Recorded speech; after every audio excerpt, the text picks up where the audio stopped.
ಕ್ಷೇತ್ರದಲ್ಲಿ ಗಾಂಜಾ ಬಾಟ್ ಅವಕಾಶವಿಲ್ಲ. ತಾಲೂಕಿಗೆ ಗಾಂಜಾ ಅಫೀಮು ಸರಬರಾಜು ಮಾಡುವವರನ್ನ ಪತ್ತೆ ಮಾಡಿ ನಿರ್ದಾಕ್ಷಿಣ್ಯವಾಗಿ ಕ್ರಮಕ್ಕೆ ಪೊಲೀಸ್ ಅಧಿಕಾರಿಗಳಿಗೆ ಸೂಚನೆ ನೀಡಿದ್ದೇನೆ ಅಂತ ಶಾಸಕ ಎಚ್.ಸಿ. ಬಾಲಕೃಷ್ಣ ತಿಳಿಸಿದರು.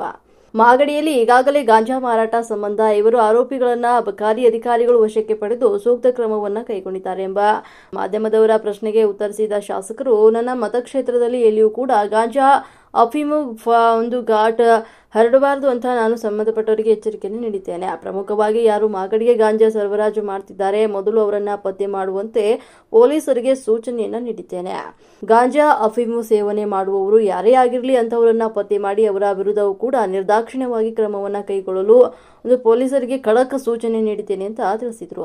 ಮೊದಲು 100 ಎಕರೆ ಪ್ರದೇಶದಲ್ಲಿ ಮಾಡಲಿ, ಅಗತ್ಯವಿದ್ರೆ ಮತ್ತಷ್ಟು ಭೂಮಿ ಕೊಡುವುದಾಗಿ ರಾಜ್ಯ ಸರ್ಕಾರ ತಿಳಿಸಿತ್ತು. ಇದಕ್ಕೆ ಕೇಂದ್ರ ಸಚಿವರು ಒಪ್ಪಲಿಲ್ಲ. ಎಚ್ಡಿಕೆ ಕೇಂದ್ರದ ಮಂತ್ರಿ ಮನಸ್ಸು ಮಾಡಿದ್ರೆ ರಾಜ್ಯದಲ್ಲಿ ಏನಾದರೂ ಒಳ್ಳೆಯ ಕೆಲಸ ಮಾಡಬಹುದಾಗಿತ್ತು, ಮಾಡಲಿಲ್ಲ. ರಾಜ್ಯ ಸರ್ಕಾರದ ಮೇಲೆ ಗೂಬೆ ಕೂರಿಸುವ ಕೆಲಸ ಮಾಡ್ತಿದ್ದಾರೆ ಅಷ್ಟೇ ಅಂತ ಶಾಸಕರು ಎಚ್.ಡಿ. ಕುಮಾರಸ್ವಾಮಿ ವಿರುದ್ಧ ಲೇವಡಿಯನ್ನ ಮಾಡಿದ್ದಾರೆ. ಗಾಂಜಾ ಘಾಟು ಜಾಸ್ತಿ ಆಗ್ತಾ ಇದೆ ಸರ್. ಉದಾಹರಣೆಗೆ ಎಕ್ಸಾಂಪಲ್ ಕೊಟ್ರೆ ಅವ್ರು ರಿಪೇರಿ ನಾಳೆ ಒಂದಿಬ್ಬರು ರಾಜಕಾರಣಿಗಳ ಅಬಕಾರಿ ಇಲಾಖೆಯವರು ಇಬ್ಬರ ಮೇಲೆ ಎಫ್ಐಆರ್ ಮಾಡವ್ರೆ, ಪ್ರಭಾವ ಬಿಗಿ ಮಾಡವ್ರೆ. ಇತ್ತೀಚೆಗೆ ಯಾರು ಇದ್ರೆ ನೀವು ಏನಾದ್ರು ಆಧಾರ ಸಹಿತ ನಮ್ಗೆ ಯಾರು ಕಂಪ್ಲೇಂಟ್ ಕೊಟ್ರೆ ಅವ್ರನ್ನ ಸಾಕಷ್ಟು 3-4 ಯಾವುದೇ ಕಾರಣಕ್ಕೆ ನನ್ನ ಕ್ಷೇತ್ರದಲ್ಲಿ ಗಾಂಜಕ್ಕೆ ಅವಕಾಶ ಇಲ್ಲ.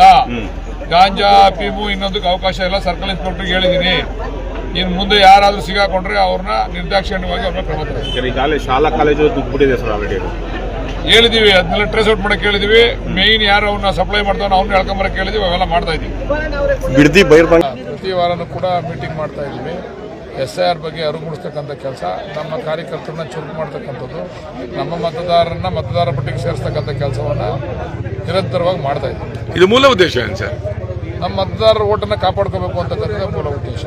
ಓಕೆ. ಆಮೇಲೆ ಮಾಗಡಿ ಪಟ್ಟಣದಲ್ಲಿ ಮಂಚಿನ ಬೆಲೆ ಜಲಾಶಯದಲ್ಲಿ ನೀರು ತುಂಬಿದೆ. ಸುಮಾರು ದಿನಗಳಿಂದ ನೀರಿಲ್ಲ ಅಂತ ಸಾರ್ವಜನಿಕರು ಸಾಕಷ್ಟು ಹೇಳಿ. ನೀವು ದೂರ ಇಲ್ಲ ಅಂತ ನೀವು ಹೇಳ್ಬೇಕು. ಸಾರ್ವಜನಿಕರು ಹೇಳ್ತಾರೆ. ನಿಮ್ಮ ಅಭಿಪ್ರಾಯ ಹೇಳಿ. ನೀವು ಅಭಿಪ್ರಾಯ ಇದ್ರೆ ನಾವು ಸರ್ ಈಗ ಏನಾಗಿದೆ ಅಂದ್ರೆ ಸರ್ ಕಂಪ್ಲೇಂಟ್ ಮಾಡಿದ್ರೆ ನಾವು ಚೀಫ್ ಆಫೀಸರ್ ಹತ್ರ ಮಾತಾಡ್ತೀವೋ. ಈಗ ಹೇಳಿದ್ರೆ ಸರ್ ಪಟ್ಟಣದ ವಾರ್ಡ್ಗಳ ಸಮಸ್ಯೆ ಇದೆ ಸಾಕಷ್ಟು ನೋಡಿ ಸರ್. ಉದಾಹರಣೆ 10ನೇ ವಾರ್ಡ್ನಲ್ಲಿ ನೀರು ಕ್ರಮ ತಗೋತೀನಿ. Okay sir. ಆಮೇಲೆ ಎಲ್ಲ ರೆಡಿ ಇದೆ. ಅವ್ರು ಯಾಕೆ ಬಿಡ್ತಾ ಇಲ್ಲ ಅಂತ ಕೇಳ್ತೀನಿ. ಕರೆಂಟಿನ ಸಮಸ್ಯೆ ಇರ್ಬೋದೇನೋ, ಅದಕ್ಕೆ ಪರ್ಯಾಯ ವ್ಯವಸ್ಥೆ ಮಾಡ್ತೀವಿ. ಅದ್ರ ಬಗ್ಗೆ ಗಮನ ಹರಿಸಬೇಕು ಸರ್. ಮೂರನೇದಾಗಿ ಗಾಂಜಾ ನಶೆ ಅವೆಲ್ಲಾನು ಕೂಡ ಬಿಗಿ ಮಾಡಿದೀವಿ. ನಿರ್ದಾಕ್ಷಿಣ್ಯವಾಗಿ ಎಲ್ಲ ಮೇಲೆ ಸರ್ ಯಾರೇ ಪ್ರಭಾವಿ ಆದ್ರೂ ಅವ್ರ ವಿರುದ್ಧ ಕ್ರಮ ನಿರ್ದಿಷ್ಟ ಆಗಲೇಬೇಕು ಸರ್. ಮುಲಾಜಿ ಇಲ್ಲ ಮಾಡ್ತೀವಿ. ಈಗ ಮಾಗಡಿ ಪಟ್ಟಣದ ಜನತೆಗೆ ಅಭಿವೃದ್ಧಿ ಸಾಕಷ್ಟು ನಾಗಲೋಟದಿಂದ ಓಡ್ತಿದೆ. ಪಟ್ಟಣ ಜನತೆಗೆ ಏನ್ ಹೇಳಕ್ ಇಷ್ಟಪಡ್ತೀರಾ ಸರ್? ಒಂದು 6 ತಿಂಗಳು ಹೋಗ್ಲಿ, ಆಮೇಲೆ ಕಣ್ಣು ಕಾಣಿಸ್ತದೆ, ಆಮೇಲೆ ನೋಡೋಣ. ಓಕೆ, ಧನ್ಯವಾದಗಳು ಸರ್. ಓಕೆ.